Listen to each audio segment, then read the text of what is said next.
Mula nung itinampok dito sa ating programa ang halaga ng mga lumang pera o barya, napakaraming nag-message sa aming Facebook fanpage. Pero alin kaya sa mga ito ang tunay at alin ang peke? Piso na maaring magkahalaga na raw ngayon ng $55,000 o humigit kumulang 2.6 million pesos. Ito ang itinampok namin kamakailan na 1906 San Francisco US Philippine coin. Pagkaere ng istorya, dumagsa ang mga mensahe sa aming Facebook fanpage. Nagbabaka sakali na ang mga luma nilang paper bills at barya, milyong piso na rin ang halaga ngayon. Kaya tinipon namin ang ilan sa kanila para maipasuri ang mga hawak nilang mga lumang pera. Meron kaya sa kanilang suswertihin at posibleng maging instant milyonaryo? Ang susuri, isang recognized numismatist o eksperto sa mga pera ng BSP o ng Bangko Sentral ng Pilipinas na si Attorney Jose Escanio. Ang unang sinuri ni Attorney Escanio ang lumang dolyar na hawak ni Heidi. Napulot ko po sa pangangalakal ko. Saan kayo nangangalakal? Sa 10 ko rin nakakapunta eh. This is $1 million, million United States of America. Kwento ng mga ngalakal ng basura na si Heidi. Literal na may pera sa basura. Madalas daw kasi siyang makakuha ng mga bagay na may halaga sa paghahalukay niya rito. Pero nito raw Hunyo, tila naka-jackpot siya nung makapulot siya ng libro kung saan may nakaipit daw na 1 million US dollar bill. Doon siya nakalagay yung dollar na yun. Akala ko nga 100 lang yun. Sabi ko sa asawa ko, dahil may ako nakuwang dollar, 100. Hay pangasayo, 1 million yan. Ang lumang dollar bill agad niyang dinala sa sanglaan kung saan on the spot siyang inalok ng 30,000 pesos. Pero hindi raw pumayag ang kanyang mister. Parang tingin niya may halaga sa amin. Ako lang kontra. Isip ko lang kasi pagkain ng Ang inaasahang kikitain ni Heidi sa pagbenta nito, ipampapagamot daw niya ng kanyang sugat sa likod. Sa likod ko, parang tumubong laman. Ito iniinda ko. Pati yung sigmura ko. Parang tinutusok. Tapos pag nagugutuman ako, namimilipit ako sa sakit. Batay sa impormasyong nakalap ni Heidi, baka ang hawak niyang $1 million bill, isa sa mga dollar reserve na napunta sa Pilipinas noong World War II. If we talk about the value ng $500 siguro ilagay natin sa 1920s or 1930s, yung value niya is over and above doon sa face value. Yung note nakalagay $500. Sa atin, ilagay natin 500 pesos. Kung tatanungin natin magkano itong value nito ngayon, it's obviously more than $500. May halaga yung dollar na yon. Gusto ko lang pong mangyari. Magkaroon ako ng konting kakabuhayan. Magtitinda ako ng uli. Kung mapapatunayang tunay ito, pwede raw magkahalaga ng 5 milyong piso. Makaka-jackpot nga kaya si Heidi.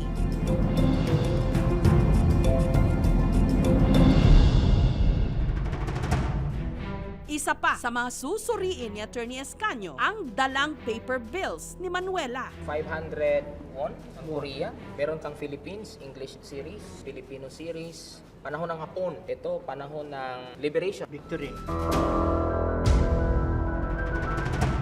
May personal na koleksyon si Manuela ng mga lumang pera mula sa Japan, Mexico, Vietnam at Amerika na iniregalo raw sa kanya. Yung manugang ko galing sa ibang bansa. Nung makauwi, itong perang itong dala, ibinagay doon sa kanyang asawa, doon sa anak ko. Pagkabigay, itinanong daw ng aking anak kung anong pera yun. Hindi raw gaanong pinansin ni Manuela ang mga perang ito. Pero nung may nag-alok daw sa kanya ng mga kaldero, kapalit ng mga ito, doon na siya nag-umpisang kutuban. Sabi sa akin, kayo ho ba, kapananay, meron yung mga dola? Ay di, pinakita ko itong aking perang papel na ito. Papalitan daw niya ng mga kaldero at dadagdagan pa raw ng pera. Kung sakali raw ang kikitain niya sa mga lumang perang ito, ipampapagamot niya sa kanyang high blood. Umaasa si Manuela na malaki ang halaga ng mga ito, lalo pat mahigit 30 taon na ang tanda ng mga ito. Pag sinabi nating luma ang pera, tataas yung value na. But in terms of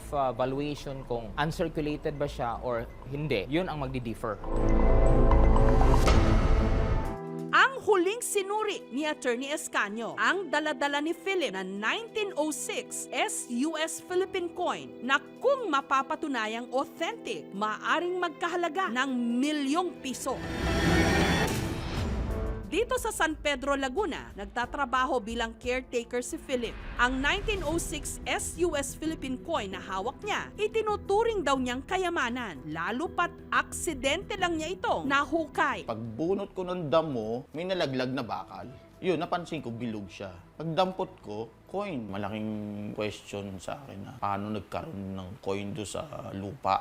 Matapos mapanood sa aming programa na merong malaking halaga ang mga ganitong coin, agad niyang ipinagtanong sa Facebook group ng coin collectors kung tunay ang hawak niyang barya. Kung merong bibili, bebenta ko siya. Malakas ang kutob ni Philip. Tunay ang hawak niyang barya. Nung ikumpara raw kasi niya ito sa itinampok sa aming programa, wala raw ito halos pagkakaiba. Tunay siya. May gas-gas man siya, kaso detalyado yung coin niya. Tapos medyo kinakalawang siya sa sobrang tagal ng siguro sa lupa. Kung tunay siya, magandang tulong to sa amin kasi di naman ako mayaman. Ang lumang dolyar ni Heidi, tunay nga bang galing sa US dollar reserves?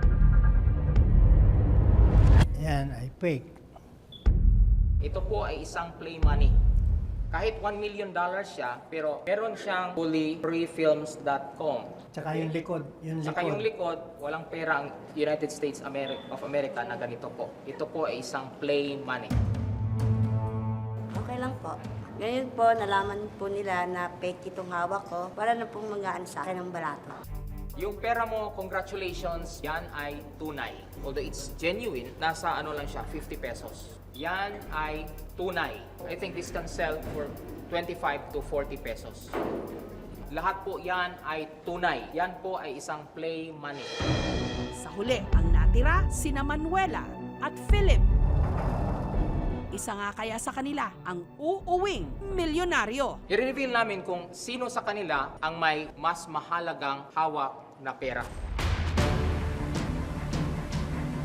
Walang iba, kundi si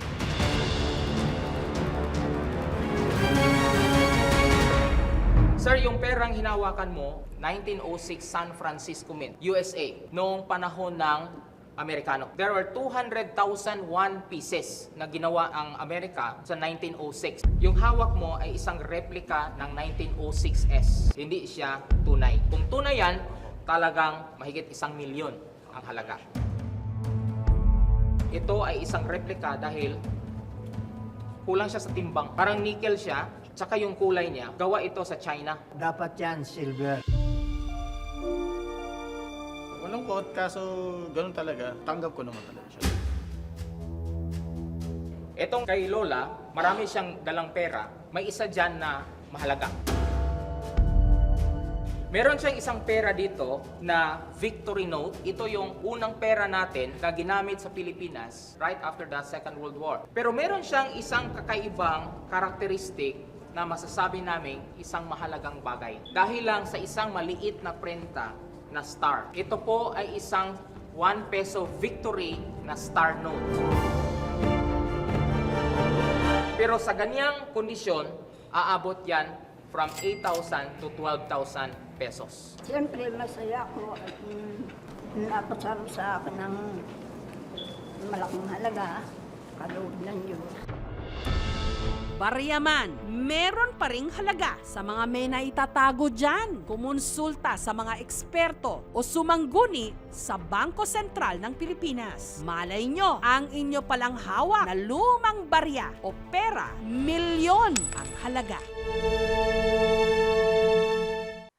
Thank you for watching mga kapuso. Kung nagustuhan niyo po ang videong ito, subscribe na sa GMA Public Affairs YouTube channel. And don't forget to hit the bell button for our latest updates.